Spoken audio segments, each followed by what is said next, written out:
Israel যুক্তরাষ্ট্রের হামলায় ইরানের সর্বোচ্চ নেতা আয়াতুল্লাহ আলী খামেনি নিহত হওয়ার খবর ছড়িয়ে পড়ার সাথে সাথে ইরানের মাথা যেন কোনোভাবেই ঠিক নেই। নিজেদের পরাজয় হবে এমন ভয়ের কোনো ছাপই নেই ইরানি যোদ্ধাদের। ইরান ঠিকই মুহুর্মুহু মিসাইল মেরে ইসরায়েল ও যুক্তরাষ্ট্রকে নাজেহাল করে তুলেছে। তবে এই যুদ্ধে ইরানের পাশে কোনো মুসলিম রাষ্ট্র না দাঁড়ালেও এবার আমেরিকার ওপর প্রচণ্ড ক্ষেপে গিয়ে তেহরানের পাশে দাঁড়ানোর ঘোষণা দিয়েছেন পারমাণবিক শক্তিধর দেশ উত্তর কোরিয়ার প্রেসিডেন্ট কিম জং উন। আমেরিকার শত্রু দেশ ইরানের সঙ্গে অনেক আগে থেকেই ভালো বন্ধুত্ব রয়েছে কিম জং উনের। আর ইরানের ওপর হঠাৎ ট্রাম্প নেতানিয়াহুর যৌথ বিমান হামলা মোটেই সহজভাবে নেননি উত্তর কোরিয়ার এই শক্তিশালী নেতা। সবার আগে তিনি এই হামলার প্রতিবাদ জানিয়ে বলেছিলেন যে ইরানে এটি তাদের মোটেই কোনো সামরিক হামলা নয়, বরং তা অবৈধ আগ্রাসন। এমনকি আন্তর্জাতিক আইনেরও লঙ্ঘন করে চলেছে তারা, এমনটি বলেছেন তিনি। তবে এবার ইরানের পাশে থেকে ইসরায়েল ও যুক্তরাষ্ট্রে সরাসরি মিসাইল মারার হুমকি দিয়েছেন তিনি। ইরানের পাশে থেকে কিম জং উনের এমন ঘোষণার পরপরই কিছুটা হলেও ট্রাম্পের কপালে দেখা দিয়েছে দুশ্চিন্তার ভাঁজ।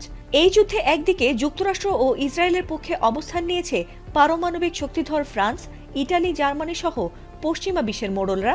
অন্যদিকে ইরানের পাশে পারমাণবিক শক্তিধর রাষ্ট্র চীন ও উত্তর কোরিয়ার অবস্থান এই যুদ্ধে অন্যদিকে মোড় নিতে যাচ্ছে।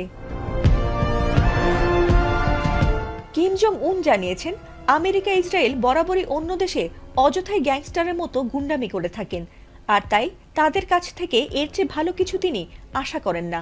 তবে খামেনিকে হত্যার পর যখন ইরান দখল করতে তারা মরিয়া হয়ে উঠেছে, ঠিক তখনই যেন তাদের বিরুদ্ধে হুঙ্কার দিলেন কিম জং উন। এবার ইরানকে সাহায্য করতে মিসাইল পাঠাতে চান বলে জানিয়েছেন তিনি। এমনকি একটি মিসাইলই তাদের সবাইকে ধ্বংস করে দিতে যথেষ্ট, এমনটাও জানিয়েছেন তিনি।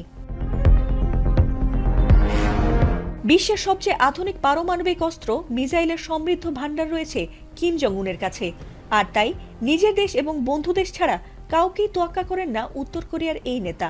বিশেষ করে আমেরিকা আর ইসরায়েলকে তো পাত্তাই দেন না তিনি। তবে কি এবার ইরানের পাশে দাঁড়িয়ে ট্রাম্পকে উচিত শিক্ষা দিতে চান পারমাণবিক শক্তিধর দেশের প্রেসিডেন্ট কিম জং উন?